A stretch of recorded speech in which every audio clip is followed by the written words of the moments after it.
সেইকাৰণে দিনকে দিনে মই ক্ষীণাই গৈ আছোঁ নাই বাৰু। আগত পেটটো মোৰ কিমান ডাঙৰ আছিলে, এতিয়া পেট দেখিছোঁ নাই কিমান সৰু হৈ গ'ল।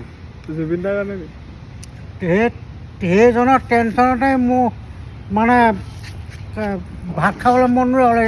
এতিয়া ভাত কেইটামান লৈছিলোঁ বাঢ়ি, ভাত খাবলৈ মন নহ'লে চব দি দিলোঁ। মাংস বনাইছিলোঁ, একদম লোকেল মাংস বনাইছিলোঁ, খাবলৈ মন নগ'লে ভাত। কেলে মন নগ'ল আপোনাৰ খাবলৈ?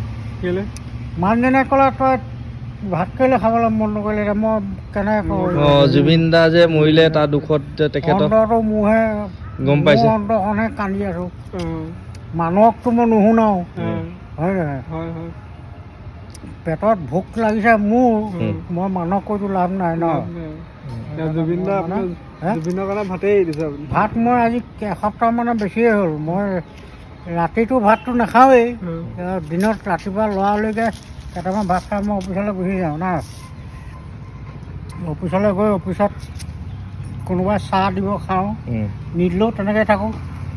দুপৰীয়া আহোঁ, আহি পেলাই লৰালৈকে কেইটামান ভাত খাওঁ। মানে কি অফিচত মই ডিউটি সৰহকৈ ভাত খালে মানে মই অফিচত ডিউটি কৰিব নোৱাৰোঁ মানে। সেইটো এটা কথা। এতিয়া সৰহকৈ ভাত খালে মই অফিচত কথাটো ৰাইট হয় নহয়? এতিয়া আপোনাৰ এতিয়া ভাত খালে মই অফিচত ডিউটি কৰিলে মন নাযায়, মোৰ টোপনি ধৰে। সেইকাৰণে মই ভাতটো মানে সৰহকৈ ভাত নাখাওঁ দিনত। আপোনাৰ আৰু ৰাতি ভাত খাবলৈ হ'লে কি মানে ভাতটো পেটলৈ নাযায়, দেখোন ওলাই ওলাই পৰে। এতিয়া আপুনি এতিয়া সমাধি ক্ষেত্ৰলৈ যাব নাই সোণাপুৰলৈ? সোণাপুৰলৈ মই গাড়ী যদি ফ্ৰীকৈ দিয়ে ৰাইজে, তেতিয়া মই যাম। চৰকাৰে ফ্ৰীকৈ দিব? যদি চৰকাৰে যদি গাড়ীখন ফ্ৰীকৈ নিদিয়ে, আমি যাম নহয়, তেতিয়া আপুনি আমাৰ লগত যাব নে? বেগত উঠি ল'ব পাৰিব। আপুনি যাব পাৰিব নাই? ডিগিত বহি ল'ম মই তেতিয়া। ডিগিত বহি ল'ব ন? ডিগিত বহি যাম মই তেতিয়া। মোৰ মানে কি পইচা মোৰ অলপ শ্বৰ্ট হৈ আছে, পইচা শ্বৰ্ট হৈ থকাৰ কাৰণে মই মানে ইমান এটা হেৰি কৰা নাই আৰু। আপুনি জুবিন দাৰ নামত গ'লে ফ্ৰীকৈ যাবলৈ হ'ব? তেখেতৰ নামতে যাম বাৰু, কিন্তু ফ্ৰীকৈ গ'লে মই ভাল পাম মানে। পইচা বেছি নাই, পইচা মোৰ টকা 5,000 মানে জুবিন দা মৰাৰ কাৰণে আপোনাৰ অন্তৰত বহুত দুখ হৈ আছে? দুখ হৈ আছে। সেইকাৰণে ভাত পেটলৈ নোযোৱা হ'ল, অন্তৰত দুখ পাই আছোঁ। লিভাৰটো মানে খতমেই হ'ব এতিয়া, ভাত খাবলৈ মন নোযোৱা হ'ল। লিভাৰ খতমেই হ'ব। আকৌ আপুনি ভাল পোৱা বস্তুটো এৰি দিছে নাই? ভাল পোৱা বস্তুটো মইতো এৰিয়ে দিলোঁ সদায়।